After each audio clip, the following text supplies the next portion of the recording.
Hello, people of LinkedIn and listeners to the Money Life Conversations podcast. Today, I'm beyond excited to be in the company of Mark Palmer. Mark is a marketing guru in food and drink, I would say. He's been marketing manager at Burger King. He was part of the Green and Blacks team from 2001 to 2007 before they sold the business. I think it was in 2005. Marketing director at Pret A Manger, chairman of Union Hand Roasted Coffee, co-founder of Corson Press, and even one more on that list is co-founder of LA Kombucha, as well as many other kind of brands alongside. So thanks so much for coming along today, Mark. Thank you, Dan. Nice to be here. In terms of kind of doing a lot of research before we kind of jumped into this, and I found online there's an article, I think it thinks Mark moved to Green and Blacks in 2001, where his role as marketing director took sales from 4 to 40 million and turned the brand from a niche organic to a premium everyday chocolate brand. Now, many challenger brands and many kind of listeners of this podcast is they get stuck at the 4 to 5 million pound mark. What do you think are like the 1 or 2 key mistakes that keep brands almost stuck at the level and stop them from moving to that everyday brand part? Yeah.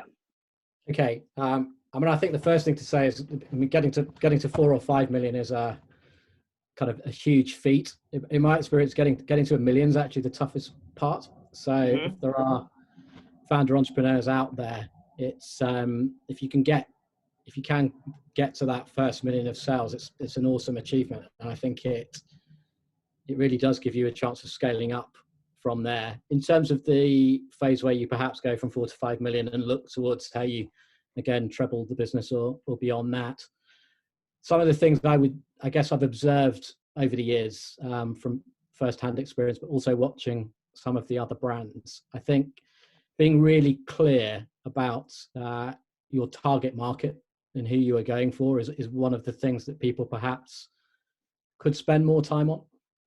And if I think of Green and Blacks I'll use that as an example here. I mean, when Green and Blacks started in health food shops for many years and specialty channels, not just for the first 12 months, but it had a kind of near 10-year sort of phase, really building distribution in those image building places where perhaps most chocolate brands wouldn't have automatically started. So it found its feet there. Then we had the opportunity to move into bigger customers, bigger channels and distribution. And we had to, in order to do that successfully, we had to not change the ethos of the brand, which is about being organic. And I mean, Green and Blacks was the first ever fair trade product, not just chocolate, but to carry the fair trade symbol. So the ethical and organic attributes were always there. But the larger market wasn't perhaps ready for those messages or particularly receptive at that time. I think it's changed since and become and you see the rise of B Corps and everything now, it's become much more standard for businesses to thankfully embrace those good practices. But back then it was a little more unusual. So you need to be sure you're framing your target market correctly. So, I mean, Green and Blacks, when it was 3-4 million turnover, could rightly claim to be the market leader in organic chocolate. In fact, I think we had about a 97% share or more of organic chocolate. But the reality was the organic chocolate market, and it was very small. And we had to move from being the dominant brand in that scene to being really more like a startup or a tiny challenger brand, but against a new set of customers that we knew we needed to win if we were to really scale the business. And the customers we chose to go after were buyers of premium chocolate, irrespective of whether they were already motivated by organic or fair trade or some of those attributes. So it was a big mindset change. I remember our boardroom at the time, which was also the kitchen in our very small office, we put a little sign up going, today's the day we go from market dominance of organic chocolate we go from 97% share of organic to 0.0001% share of the premium chocolate market. Lots to go for. And that was really important because it affected everything we did as a business, from how we described the brand to those new customers we were trying to attract. conversations we were having with the trade customers about where we wanted to be located in the stores. Green and Blacks had started in many retailers by being in a dedicated bay for organic and ethical products. So we wanted to actually proactively move the brand into the chocolate aisle and to persuade chocolate buyers that not only Green and Blacks was ethical and a good sound business, but a fantastic tasting chocolate. So we recruited people who understood premium food and drink rather than just natural and organic food. So it affected every single thing the business did, all the actions it took, because we were clear about the market we were going after. And I think that's perhaps what many companies would be wise to do along the journey, just to take stock and just say, we'd all like to have a business that's 4 or 5 times bigger than we've got today, but are we clear who we need to attract, trade and consumer, in order to make that happen? So that's a key definition of who you're going after, and worrying about that before you start speculating on marketing spend and the like is very, very important. No, because that's actually one of the questions further down the line. So I saw that in a speech in 2013. Is you said, all marketeers think we know who we're targeting, but do we really know? The more precise you can get at asking the hard question is like, who are you targeting? And I think with us at Manilife, just as an example, is for us, we weren't that short at the beginning. Like, were we going after the health consumer? Were we going after the premium foodie? Were we going after kind of the mums? And I feel like lots of listeners and brands find super early stage find it hard to know who they're going after. Is there any kind of like practical ways they can actually do that when they haven't got the sort of the bigger budgets per se? Like, how can they sort of find out exactly who they're going for? Well, I mean, one of the things that's easier to achieve these days is to know who your existing customers are, because some of the channels you do have direct one-to-one relationships with them, and you can analyze more easily who they are. The level of data that's available through some of the bigger trade customers, you sometimes have to beg, steal and borrow your way to it, rather than, because you can't afford all of the classic rate cards to buy limitless data. But there's some very, very good clues provided by the likes of dunnhumby for Tesco, Nectar, and other similar programs around who's already buying your brand.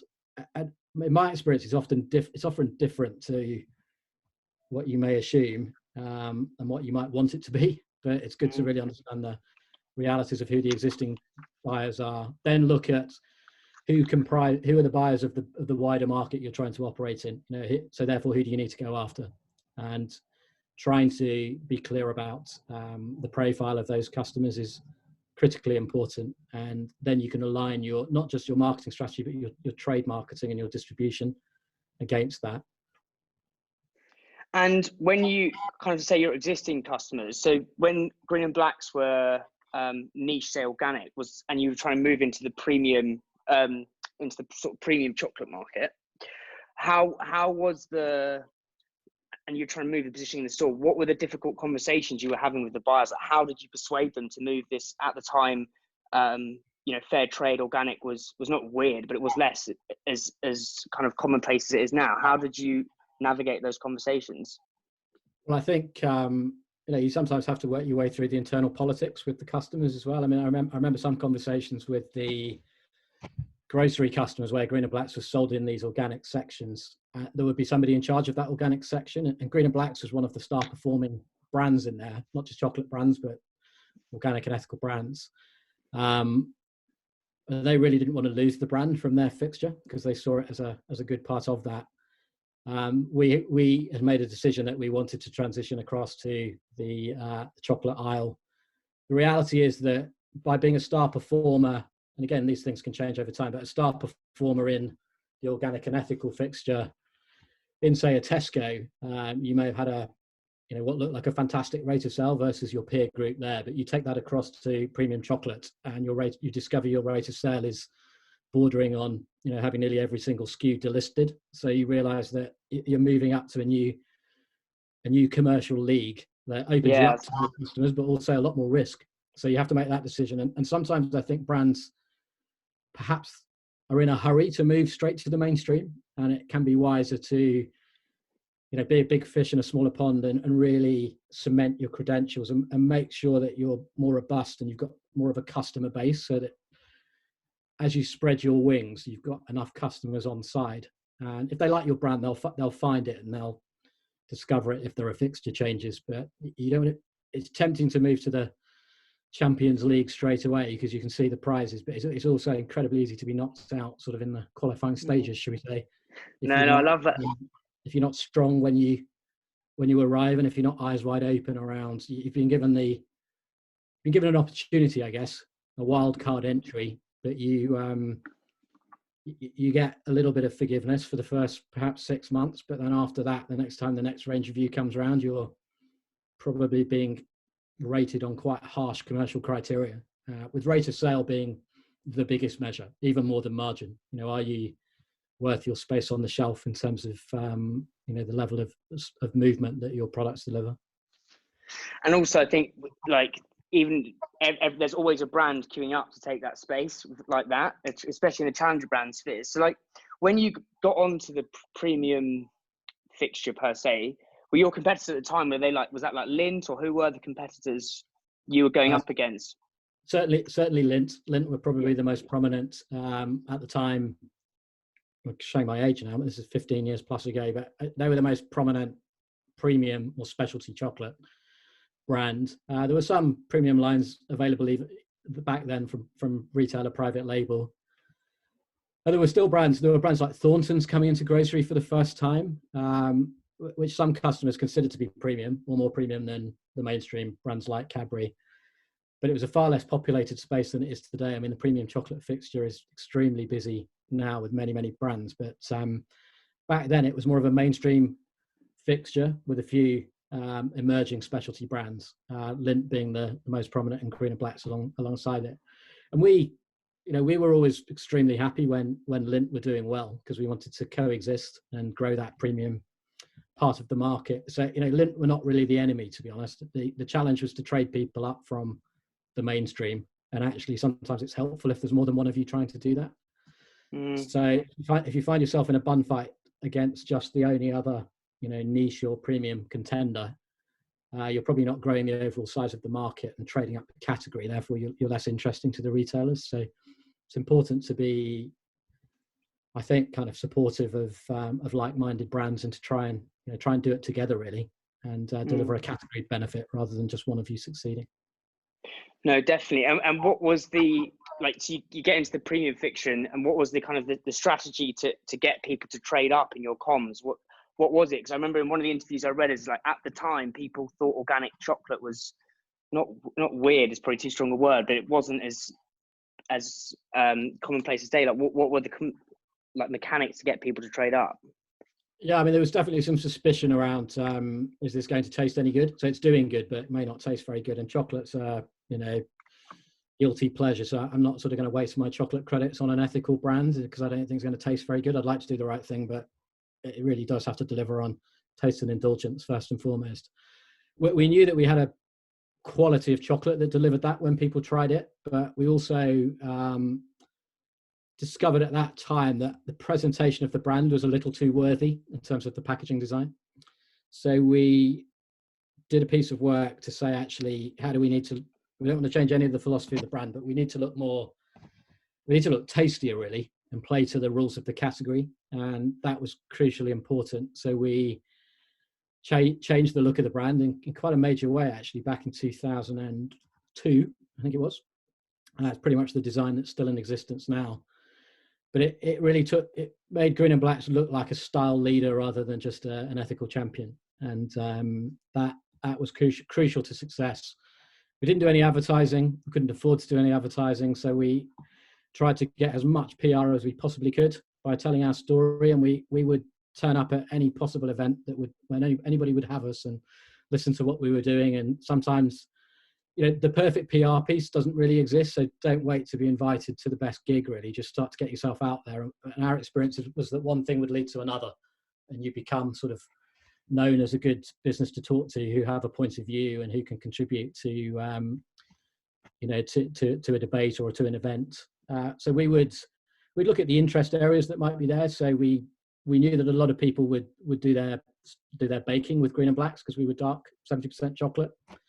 So we had a whole big push around. We launched a recipe book. We put recipes on the inside of the wrappers. We kind of did a lot of sort of hanging out with that recipe MasterChef foodie set and cemented the brand there, made friends there. So those links were important. We really focused on a few channels where we thought the bigger competitors were pretty inactive. Farm shops and garden centres would be a good example of that, where we felt customers were looking to, try new food and drink. We're open to new tastes and exploring new brands, discovering new brands. So we had, we had our own account manager, in fact, 2 salespeople focused on that channel, whereas, the big chocolate brands just were not entertaining that channel. They viewed it as largely irrelevant. So we became a really big brand in those places. And we saw that as part of our marketing as much as part of our sales. And those were channels where you could do really excellent tastings, get supportive retailers who would help spread the word of mouth and make the discovery of the brand a more joyous thing. And those retailers were delighted when a brand would support them, and the wholesalers that supplied them were also pleased with that support. So picking some trade channels where there's perhaps the big mainstream competition are less interested in devoting much time to those is important, and behaving like a big brand in those areas, turning on support to new levels, is a way of cutting through and getting a greater share of voice. We had a stated strategy in grocery that we wouldn't chase every point of distribution. We would try and focus our energy in fewer points of distribution where we knew we were able to support those stores to drive rate of sale. So that led to, I think 2005, whenever we exited the business to Cadbury, we had about a 7% value share from memory of premium block chocolate. But our share in Waitrose was 26%, I think. So we over-indexed, ridiculously with that retailer. It's a great customer fit, but we behaved like the market leader of chocolate in that account. We were on secondary display, non-stop in-store tastings, gondola ends, limited editions going in and out. We were had a great partnership. They embraced the brand, but they made some really good margin and commercial returns from the brand by getting behind us. But we also made sure that we weren't spread too thin, and we were able to offer up that support. So, I was just jotting down a few notes before the call, really, and I think I often say to people, narrow and deep is a good approach on these brands. Really don't deem success based on how many stores you're in. Just say, are you in places where you have a better chance of success, where the fit is good? And then dream of being a big brand in those points of distribution, and really throw the kitchen sink at it. And you can build your business faster and bigger, I think, doing it like that, rather than just assuming you have to get into the next retailer or the next 500 stores. Extrapolating out distribution, what always tends to happen is the more you extrapolate out, the rate of sale diminishes over time. And if you're not careful, you create a sort of tail almost, and where your weaker performing SKUs in the deeper distribution don't do very well, and that triggers a sort of sense of failure and difficult conversations with the retailers, who are sometimes, to be honest, too busy to look at the detail behind those stats and just start to categorize you as a failing brand. And that's the last thing you want. So you're better to be in 250 stores and thriving rather than be in 600 and find that the last 200 stores have brought the whole house down for you. When someone does their math and they say you've sold X thousand units and I'm going to divide it by 600 stores, and your rate of sales actually below my D-list line, and you say, well, that's actually not really what's happening, because 200 of those stores we're performing brilliantly well. If you catch the retailer at the wrong moment, they can they're not very interested in the 200 that are going well, and you've created almost an own goal. So yeah, narrow and deep. Make it work in places where you've got a chance, and keep. I mean, I was always surprised, but we kept doing that, and sales and share just kept growing and growing. And there was a reason we were doing well there in the first place, because the fit was good with the customer demographic, and we supported those type of accounts very well. And you can dare to dream. You can achieve some extraordinary rates of sale in the right places if you really push hard. No, definitely. And that's something one of the mantras through mistake I kind of live by is do less better. You don't need, the more it's kind of like you're narrow and deep. theory. Was there a time when you had to like say no to a bigger retailer? Because at the end of the day, look, we're all opportunists. I mean, it's very hard to sometimes say no when, say, a big retailer comes along and say, look, Green and Black's is doing really, really well. We want you in, I don't know, X number of stores. Was there a period of time when it was like, oh God, how do we say no to that opportunity? But you went with your gut and went narrow and deep.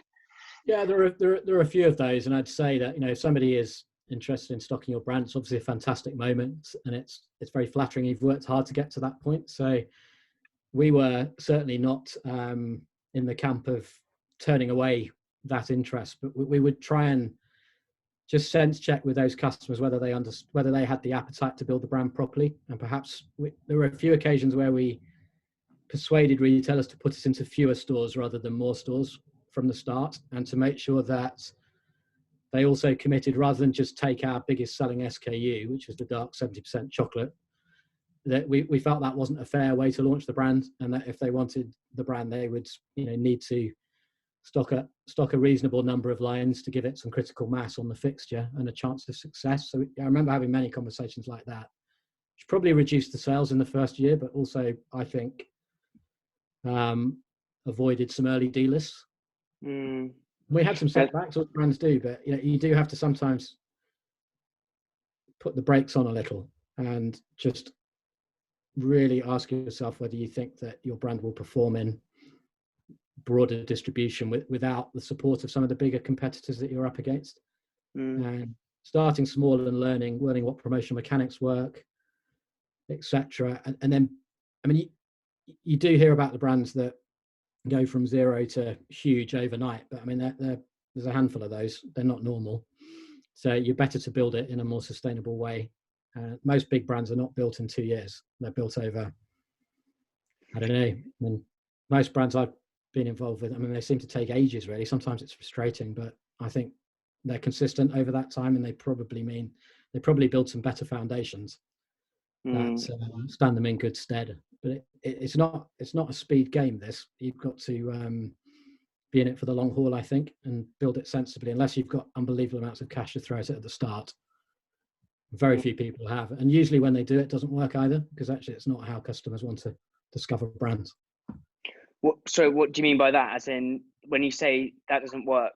Because I think if you try and buy, you can force distribution by buying you can buy more distribution. Put bluntly, you can put money on the table for retailers with extraordinary levels of support to try and go fast and really sort of accelerate the distribution, and you get the most phenomenal few months of sales. But if the rate of sale isn't there and the repeat purchase levels aren't there, then 18 months down the track you've failed, and that money's gone. So it's a very high risk reward model, and it's kind of what the big companies do when they do NPD, because they don't have the time and the patience or the appetite to nurture things over the long haul, and they want things to be kind of big overnight in order for them to be relevant. And that's why I think you have such high failure rates on NPD from big companies. They just don't. Because they just throw, as you say, throw the kitchen sink at it and see what sticks. I mean, it's a much more sophisticated process than that, Dan. But there is a lack of patience, should we put it like that? And I think people think that throwing money at things often is the fix, and it tends not to be in food and drink. Amazing. No, that's super, super insightful. Well, I kind of want to go to the next point in your career, which, or maybe not I want to go to Pret, basically. And I was doing a bit of research before this, and obviously you're up against fierce competitors at Pret a Manger. You've got Starbucks, Caffè Nero, Costa, all competing for the coffee in the morning or the lunchtime occasion. What was your marketing strategy to fend off that competition and make Pret like the destination to go for coffee and breakfast and lunch? Well, I think there are different. The first thing to say is that there are different competitors for each of the 2 day parts that you've just mentioned. So that's an important distinction. Okay. So without doubt, at breakfast time, the biggest thing that's on people's minds is generally is coffee, even ahead of food. That's the thing that drives their decision around where to go. and certainly in the days when we were all racing to work and commuting, speed and convenience is really important. So the competitive set there was, without doubt, was the big coffee chains that you've mentioned. When it got to lunch, the coffee chains actually were less of a competitor, and you were into a whole new set of competitors, sometimes more independent, independent delis or local sandwich shops or salad places, etc. But also some very, very big food operators, including the likes of M&S, seriously big competitor at lunchtime. Some of the high street retailers doing meal deals, Boots and the like, and the grocery players, particularly with their convenience formats, offering more food on the go. So you have to have a proposition that works for each day part is the most important thing. Before you start spending any money on marketing that, have you got the right offering?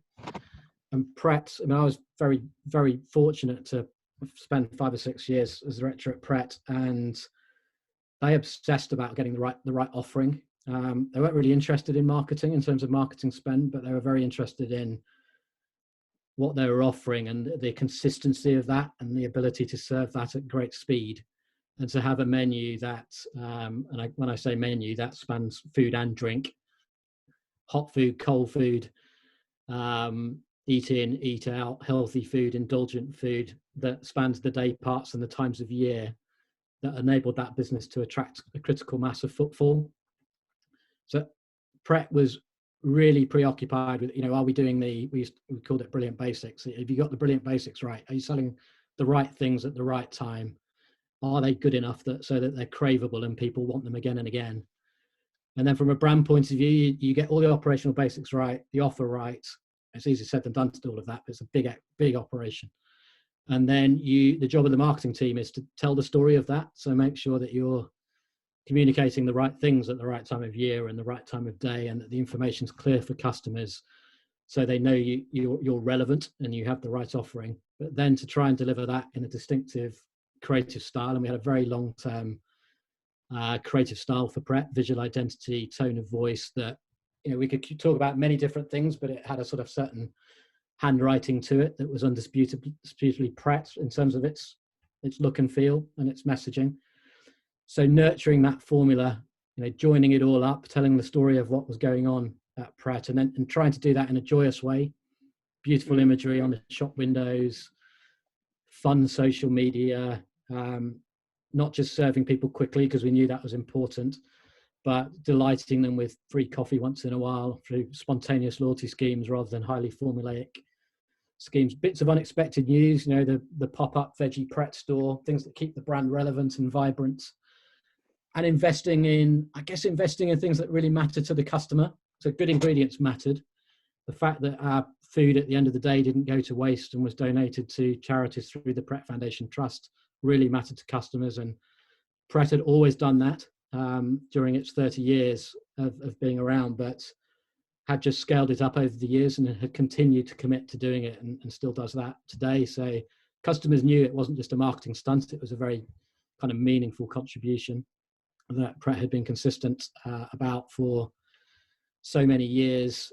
And then trying to just bring a bit of light-hearted joy really into the marketing with the style. So rather than, we used to say it's about, the job of Pret marketing, build trust and build attraction, trust and attraction, rather than sell. So, we wouldn't do offers. We didn't ask our staff to, if you'd chosen your sandwich, that, they wouldn't ask you if you'd like a large coffee to go with that, or they wouldn't try and upsell to you. And the job of the team members was to just help serve you in a friendly way, but as fast as possible, because that mattered to you as a customer. Investing in ingredients. Pret was one of the first movers on contactless payment. So I remember one year we spent more on installing contactless faster payments than we did on marketing, because we thought that mattered more to busy commuters. So I always used to say to people, what the hell is marketing really? I mean, is marketing advertising, or as we know it, that type of communication, or is it actually just being clear about what are the bigger drivers of choice for customers, and things like being able to pay fast and being able to trust the ingredients, that the ingredients were well sourced and fresh. The shops were really clean, they were well staffed, there was never a shortage of staff behind the counter in a Pret store. The team were happy and motivated and well trained. and that we were securing some of the best locations, because that was the distribution strategy, to be in bigger, better locations, more seating, corner sites that had more natural light. All of those things were a much bigger determinant on sales than whether I chose to run an advertising campaign or not. And that's so interesting. So you're almost looking at marketing through like an operational lens first, and then doing the storytelling. If I'm right. you're just telling the story of what's already happening and trying to bring it to the fore. You're also playing as a marketing director, and I had a great colleague that I worked alongside who was a creative director at Pret. I mean, our job was, we used to describe it, was sort of air traffic control, really. There's about 150 things at any one time going on at Pret. Most of them were brilliant. You know, someone had been working on the 57th version of the chocolate brownie, and someone was upgrading the coffee machines, and the IT guys had got a new till system, and the charity guys had got new distribution of the surplus food, and everybody thought their project was the most important, and they got really pissed off with you when you didn't want to do a window poster to describe what they'd been doing. And we were sort of like editors in chief, listening to it all and working out what stories to tell and where, and trying to do it in a joined up way. But I mean, you were never short of things to talk about. So it was really telling the stories of what was already happening. And Pret was a very, very special business in that sense. Kind of easy being marketing director of Pret, he says, because I think He says you don't have to make anything up, really. You just have to tell the story of what's already happening, and just find a way of doing it that's attractive and long-term and consistent. what when you just said Pret's the easiest place to be the marketing director, because you just did tell like the operational story. Where would you say has been the hardest place in your long career and glittering career of where it's been the hardest to market the product? Well, I think FMCG is generally easier for market. As a general rule, FMCG is easier for marketeers than retail and hospitality, because in FMCG, the marketeer is, you know, some of my early mentors used to say to me, you know, behave like you're the managing director of the brand. You know, you design the plan, you're in control of the product and how it looks and the pricing, and you're right at the sort of the hub of the operation as a brand manager or marketing director, whatever your level. And you can influence everything, really, and worry about everything. I think marketing in hospitality and retail is pretty different. Pret may be an exception because it behaves like a brand rather than just a retailer. But most retailers really are led by the buying teams and the traders and the operations people, and marketing's kind of often not a very loud voice. So I think it's tougher in that world. I had a stint earlier in my career working at Burger King, which I loved actually, but that was incredibly hard. I mean, we had the world's greatest competitor with McDonald's, and we were the challenger brand up against McDonald's, and they we spent a lot of money and had a lot of resources, but they spent times 4 or 5 versus what we had. So we were the challenger brand, although we were big. Probably the thing that was most difficult about that is nearly all of the Burger King restaurants in the UK were operated by franchisees rather than owned by the company, whereas Pret tends to own all of its own shops. So as a Pret director and team, you can control everything you want to happen. You can sort of dictate from the center. Burger King was franchised, so trying to get the system to get behind a central initiative was quite hard. And if you ran there were certain things that everybody had to do, but there were other things that were more opt-in, opt-out. And trying to get a coherent sort of participation rate around promotions, for example, where people sometimes had different pricing or different appetites for whether they wanted to, you know, if you're running a high street restaurant in a regional town, you were keen on you'd really want to do a sort of, can I do a burger and fries combo?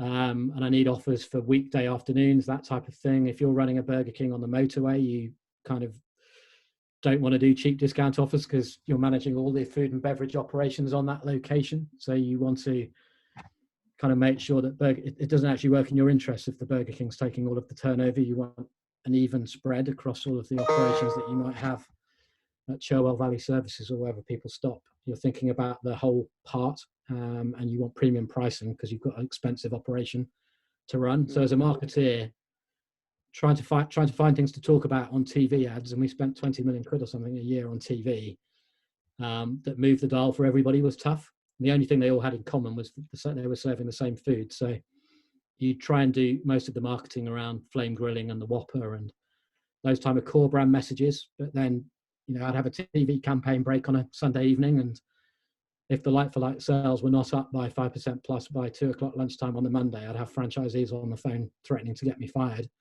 Oh, really?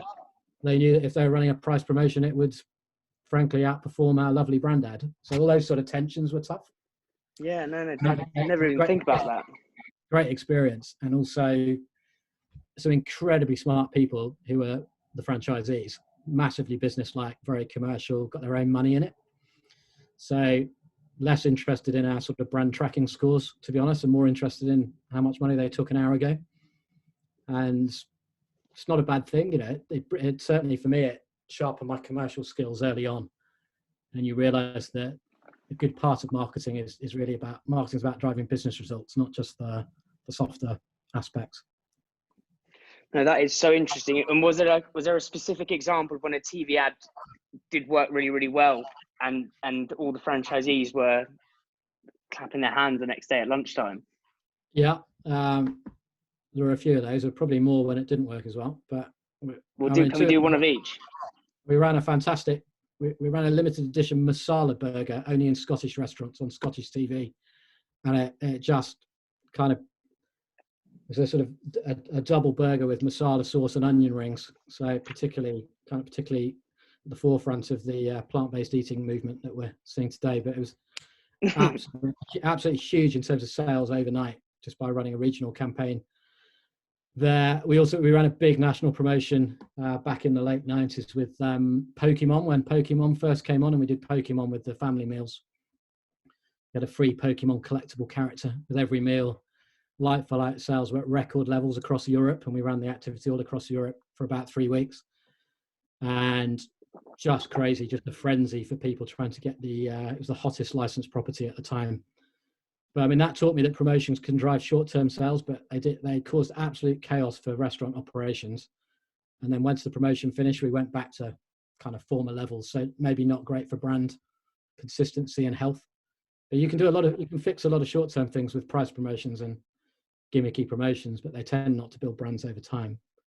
But it can work, and they can drive instant reaction in terms of rate of sale. Rather, I don't know if you see that with peanut butter when you run a price promotion, you probably do see quite an immediate uplift. Oh yeah, well for us at the minute, it's kind of what you were saying earlier about kind of going deep and narrow. For us, Pancake Day is massive, so we've kind of got a big promotion on at the minute, and it's the sales go through the roof. It's really, really interesting. And was there this actually kind of leads nice onto my next question, was there a specific that was a painful failure either at Burger King, Pret, Green and Blacks, that taught you a really key lesson that's then set you up for success at, say, Corsten or LA Kombucha? Yeah, I mean, look, there's been plenty of things that have gone wrong. I guess some of them are bad luck, and some of them are just bad decisions. So the bad decisions are the ones I tend to focus on more. A lot of things are around timing and execution, but sometimes there's some more underlying stuff that matters that I would probably sort of turn to answer the question there. I think let's think, and I'm not sure they're things that have automatically set me up for success afterwards, because occasionally there's still reoccurring themes and challenges but I think there's stuff that does matter. So the first one is perhaps I do think, particularly in the challenger brand entrepreneurial world, we're all quite ambitious and we're all quite impatient. So there's a tendency to get bored of the thing that's working and always be thinking about what's next and what's the new thing. Everybody likes shiny and new because it's kind of more interesting. And just because you've managed to have a success on a brand doesn't mean that you automatically have to chase even more innovation. And I think I've seen that happen a number of times, whereas usually what happens is you've cracked one thing within your brand that's absolutely gold, that's the winner. And big companies are good at that. Once they found those things, they tend to stick with them, and they're actually less prolific on innovation. But I do see a consistent trait with smaller brands of sometimes they've actually probably already cracked it, but they've got a bit bored and they've moved on to something else without really scaling up the thing that's been potentially the magic and the the real gold that they're already on the verge of. So I think that's one to watch, and it is because it's easier now with outsourced manufacturing and direct to consumer. It's easier to try stuff out. It's also incredibly easy to get distracted. So I think that I'm guilty of that, by the way, which is why I raised that one. And some of the team will probably smile when they hear this. I think the other one is a financial one, Dan, which is around structural margins. So, and I'm talking about gross margins here. In that, what are the common mistakes I see time and time again? I think people just assume that margins get better as you get bigger, and that is a brave assumption in my experience, because you would hope for some scale efficiencies, but they're usually offset by the need to step up your commercial investment. So being sure when you start out that let's say the structural margins of the product, yes, you might get some savings on longer run sizes, etc. But your ingredients costs, for example, are they at a structural level that will ever yield you a bigger margin? Because the fact that you're suddenly able to produce 5 times more of your product may cause a saving on packaging runs and packing costs. It's unlikely, you're still producing probably not that much. It's unlikely to mean you can suddenly buy all of your ingredients at an incredibly cheap price. So I've tended to be involved with brands that use good ingredients and are generous with their ingredients, and their gross margins are usually much lower than the mainstream brands they're up against. But being sure that you're not starting in a place that's unrecoverable, I would say, is important. I see that a lot. I look at a lot of business plans with an investment lens, and the gross margin just always gets miraculously better in year 3 when the sales are bigger.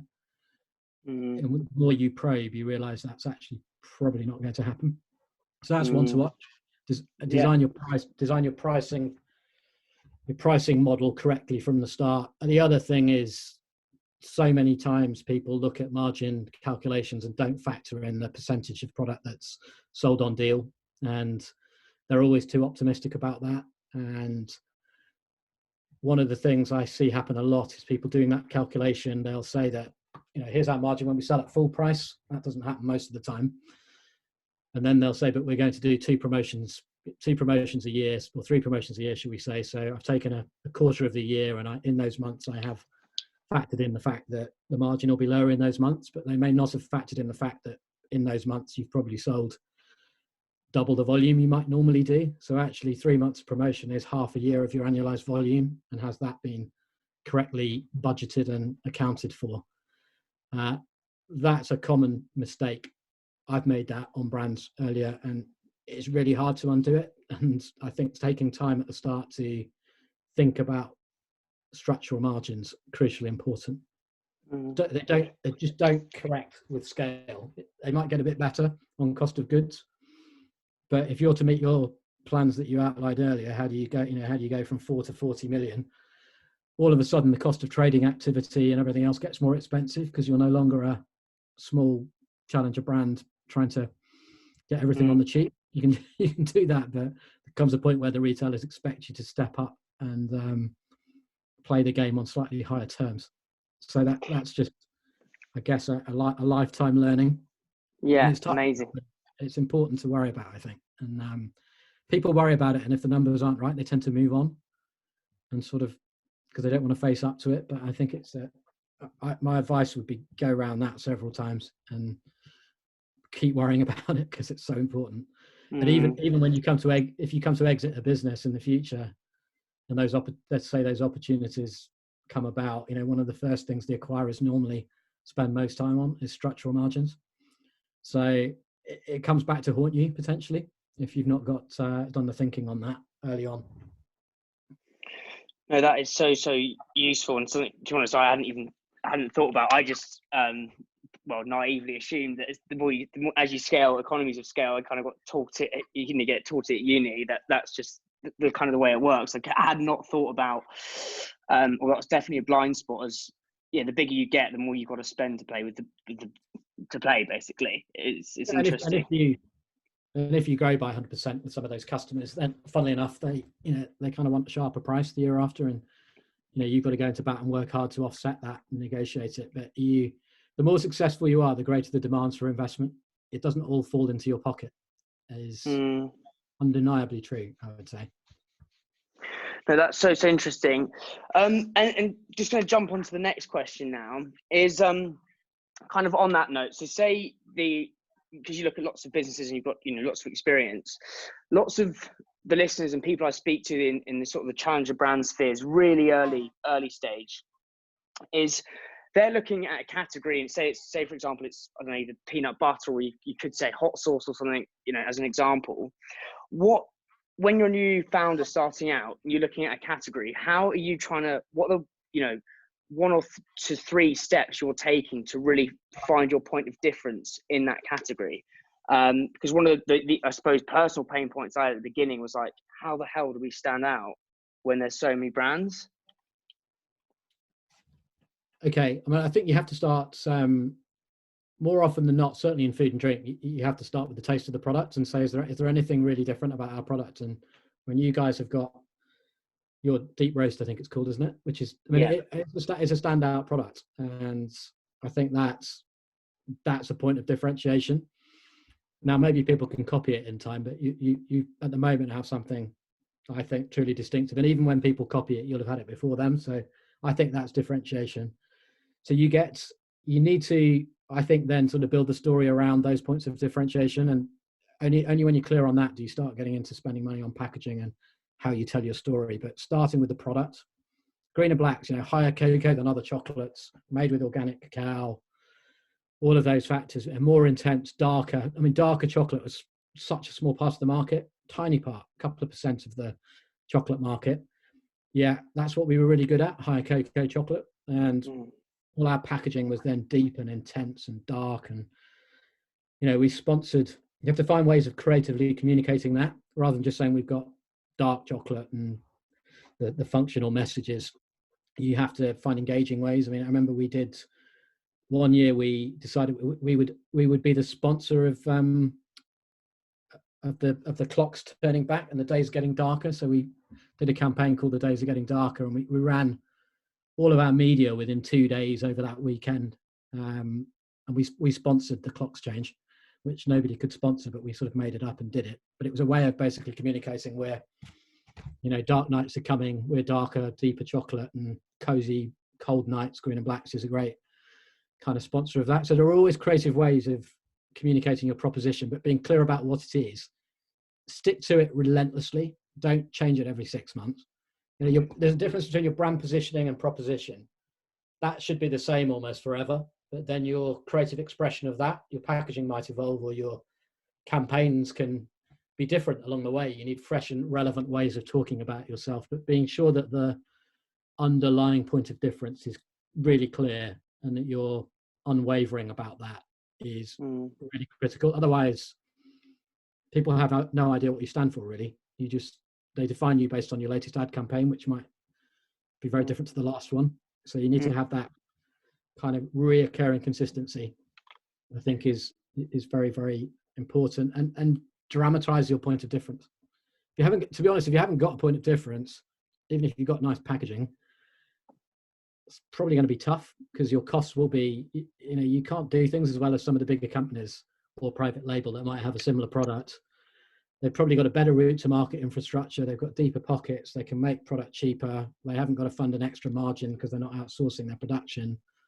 And they've probably got 5 or 6 other brands or a relationship with a retailer that means that their performance isn't entirely judged by that one product. So they're selling in a portfolio story and you're up against them. So I guess if brands don't have that point of difference, I would say their prospects are pretty poor. Do you think that's now because there's more and more challenger brands entering the market and you've got these co-packers, so almost everyone can produce the same ingredient? There's no real differentiation in the ingredient, it's just the packaging. And then when people actually try it, they're not that, say, astounded by the taste of the product. I think that's true. I mean, some of the healthy snack bars, I think, are a bit like that. There's just so many of the same thing. That's what I was going to say. Yeah, it's bars. Everyone thinks theirs is better than the next one, but they're too similar, really.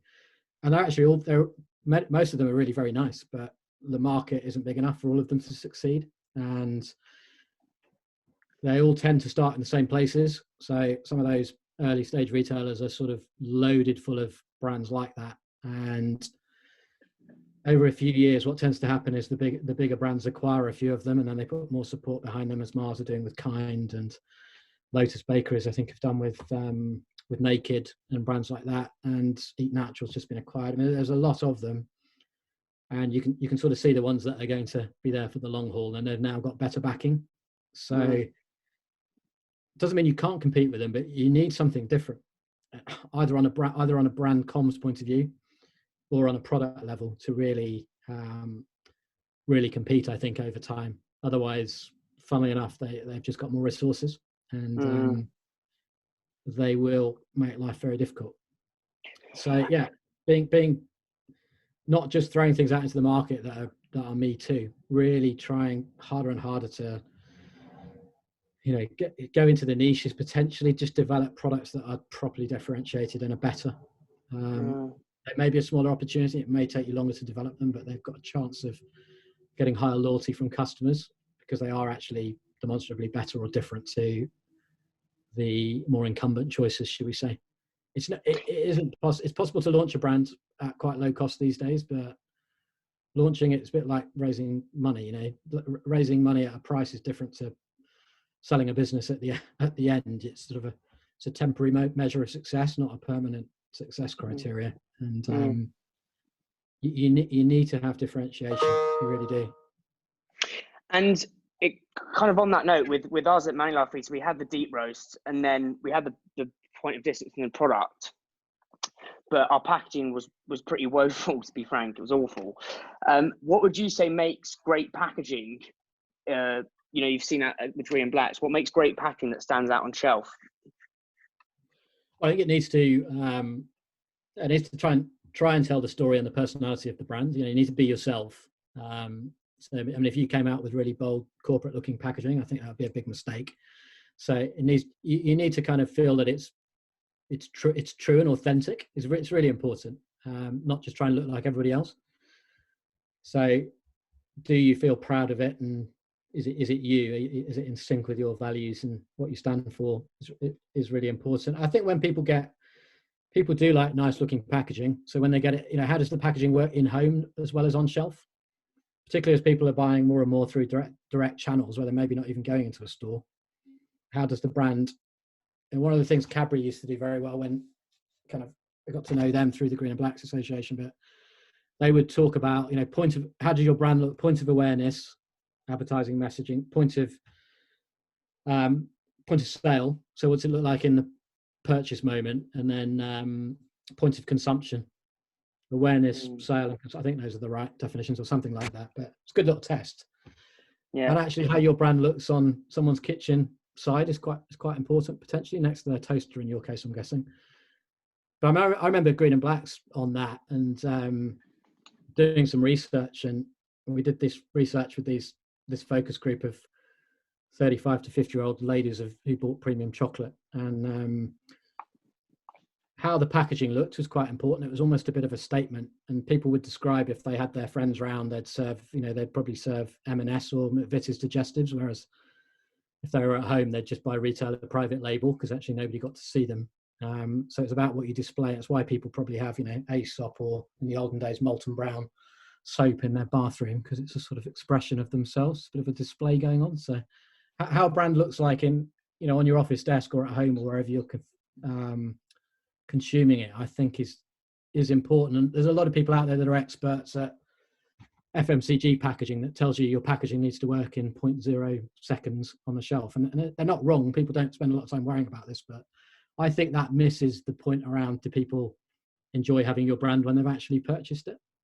So sometimes, the expert researchers would tell you probably not to have a long story on your packaging, and just make it as bold and as impactful as possible, because the computer simulation model told them that nobody spends a long time looking at it. But we all seem to enjoy reading cereal packets and cartons of Oatly and reading the inside wrappers of Green and Blacks with recipes on. So I think consumers actually do want to engage with brands, and sometimes you need to look fit for purpose at first glance, but you need to layer in, some depth and some engagement as well.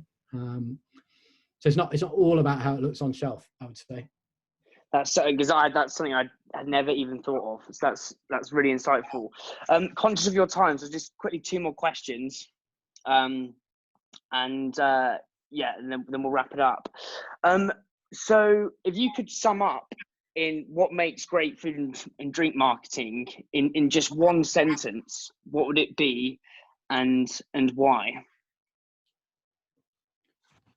Okay, that's a big question. To end on. What makes great food and drink marketing? I think I'm going to try and answer that in a slightly different way, if that's okay, just to help me get to the answer. But I would say the discipline of marketing in a food and drink company. Let's look at it that way. I think if you're lucky enough to be in sales or marketing, to be honest, within a food and drink company, you need to adopt an approach that, I call it access all areas, and worry about everything. Think about every single point of interaction your brand might have, whether it's with the trade or with the ultimate consumer, and worry about everything. Spend as much time thinking about the graphics on the shelf ready outer, to a trade mailer or a PR samples drop, to the packaging. Don't just think it's about communications and advertising spend, which I think is what many marketing departments and people do. Every single interaction is a chance to make an impression and does form an impression for the customer. So think about the places you're sold. How are you using some of those retailers and distribution to build the image of your brand, not just boost your sales line? So yeah, worry about everything, not just the worry flashy about stuff. everything. Worry about everything, and you'll probably annoy your colleagues in other departments when you do that. But I think good marketing in food and drink is about worrying about everything and getting it as sharp as you can, and keep going back to it till you got it right, because it's hard work. The wording that you might have on a shelf edge. The most viewed item of marketing in a Pret store is actually the shelf ticket that has the price on, because it also has the ingredients information and calories and all those sort of things. People spend more time looking at those, and they're plain white in a standard font and printed in black, than they do looking at any of the fancy marketing that me and my team would have spent 2 months creating. So are they legible? Are they smartly presented? Always available and present was more important, because more eyeballs were on that than anything else. When we if we shut a Pret shop to do refurbishing, we had scaffolding outside. We used to run a ad campaign on that scaffolding, and we try and make it relevant to, we had one in Salisbury where we ran a kind of cheddar cheese version of Stonehenge graphics on the thing to feel local and relevant and take care over stuff. Don't think it's just the big ticket items that need the marketing love. So yeah, worry about the pricing, worry about the naming and description of the products, worry about whether people are repeat purchasing. Get into all of it. And as a marketeer, try and go to as many sales meetings as possible. Occasionally your sales colleagues will tell you that it's better if you don't go, but try and stick your nose in and go and support, and learn what the buyers are saying. Everyone's in sales. We will say that sales is not the job of the sales team. They're the experts and the professionals that are hopefully choreographing and doing a lot of the heavy lifting. But sometimes the best salesperson in the company is not in sales. Sorry, Dan, I know you think you probably are. No. That's absolutely amazing, amazing answer, and something I hadn't thought about. One of the themes from some of the other kind of interviews I've done is that 1%. It's like, the packaging, the little card on the on the till. All these little things add up and compound. Absolutely. And that's what gives you the point of difference. Yeah, keep getting all those things, all those incremental improvements they turn into success. And rather like everyone's in sales, I think everyone's in marketing as well. So some of the best marketing decisions at all the businesses I've been involved with, believe you me, have not come from the marketing department, me included. They've come from others in the business who are blessed with their care about the brands and the products, and they have more common sense often. So we've all got to listen and pick up and show an interest in each other's areas, and the answers will emerge. And big companies are not great at that because they're so big that they don't talk as much. It's one of the great advantages of being a smaller brand is that you should be agile and able to have a say on things and a point of view for the greater good. So take advantage of that in smaller companies. I think that's important. Amazing. Final question, and we'll wrap it up. What is the one question you think food and drink founders aren't asking themselves enough when they wake up or something, or internally, that if they did would pour gasoline on their growth?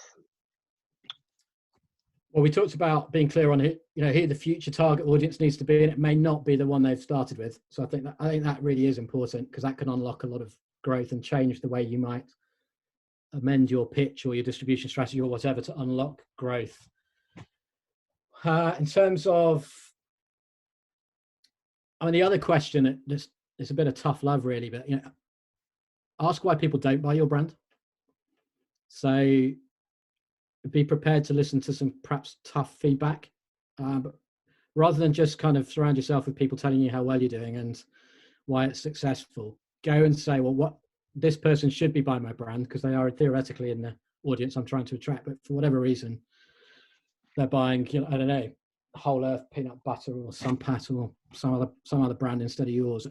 Why are they doing that? Why are they not buying your brand?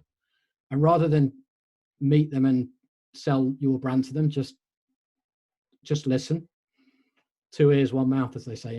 Listen and suck in the sometimes tough news. I remember we did that on Greener Blacks, and one of the ladies in the research group was so damning about Greener Blacks. It couldn't have been I just started work there and sort of thought, what on earth have I done joining this brand?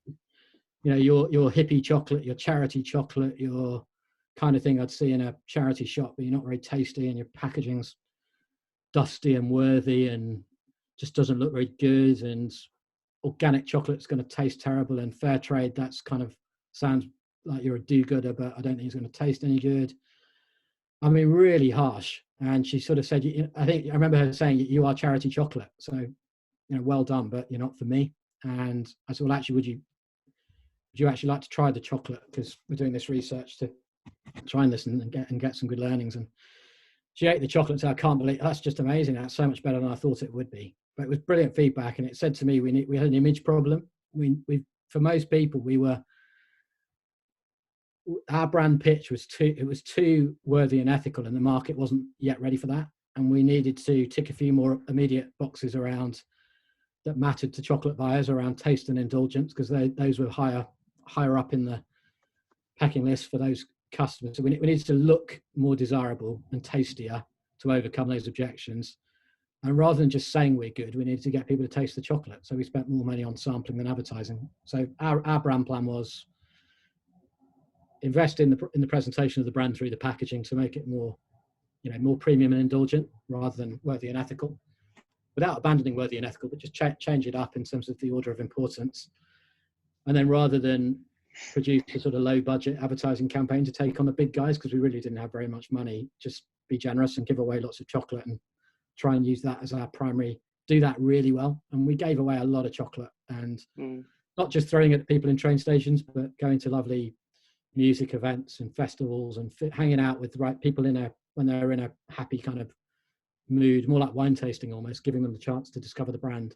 Probably much higher cost per sample, but it sort of left a positive feeling and encouraged word of mouth and people to discover the brand that way. So yeah, I probably would say that do take time to investigate why things are not working, rather than spend all your time on things that are working. It's a bit unpleasant sometimes, because you get to hear some tricky stuff, but I do think it's important to expose yourself to the reasons behind the failures, understand them. So it's not always the retailer's fault or bad luck or timing. It's sometimes there's something you can address in there. And how do you, because that's what, lots of people don't like looking for that bad criticism or that feedback. How do you personally deal with criticism and negative feedback and those difficult conversations? I quite sort of enjoyed them, really, if I'm honest. As long as people are honest and are getting to the issue. And I always enjoyed good debate with colleagues in operations or sales, where they sometimes they just do spell out the realities of life. And you're a bit, if you can't listen, you don't have to agree with everything, but if you can't listen and reflect, you're not a very good marketeer. I think you don't have to do everything. Sometimes I often have situations with sales colleagues where they're frustrated by the creative work or the look of the brand or whatever, but they sort of try and do the creative solution for you, but that's not that helpful, to be honest. But if they can help you nail the brief and highlight what the issue is, then marketing can go to work and produce some solutions, and then hopefully engage their colleagues along the way. But if you get some good insight and some good truths about a brand, things that aren't working, then that's kind of good news, really, because you can actually do something about that. And it's not always easy, but it's better to know those things and to worry about them rather than to kind of lie low and pretend they're not happening.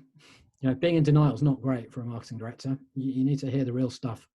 So if you've had a really bad meeting with a customer, make sure the contact report that you write doesn't just go to the sales director, it goes to the marketing people, and that if the marketing people haven't been with you in the meeting, spell out what the buyer is saying, and I didn't even thought about get that. the marketing people to solve it with you. And because you guys, you get some bad news quite often in my experience. It's not all great, the meetings, particularly on small brands. There's lots of knockbacks, and some of them they just happen, and you've got to be out there hustling and getting as much business as you can. But sometimes there are some reoccurring themes that if the marketing team or the founders don't actually listen, it's going to be terminal for the business. They need to listen to that stuff. So don't be afraid to bang on about them. Our sales director at Green & Black is a guy called Neil Turpin, who I sat next to for about 7 years. And we used to row all day long as sales and marketing director. I mean, we were good mates, but we had quite a healthy tension. And he would tell me that all the marketing was a waste of money and we should spend it all on price promotions, and that he didn't like the new packaging. I mean, he kind of had a problem with most things, but between us, we worked out the right answers. And so, marketing ops, finance and sales, all those departments need to be not killing each other, but having a healthy debate. And enjoy the chance to do that in a small company, because you actually know who they are. Whereas sometimes in a big company, they live in another country, or they're in a different category team, or it takes years to sort anything out. Whereas small companies, you can, go and have a pint and have a proper discussion. It's so interesting. Mark, thank you so much. I'm conscious of your time. I've learned absolutely bucket loads, and I know for a fact listeners will absolutely love this. Thank you so much. My pleasure. Well, thank you for asking me to come on, and well done for doing it. It's been some great. I've enjoyed listening to some really good ones. So thank you so much. Just going to hit record.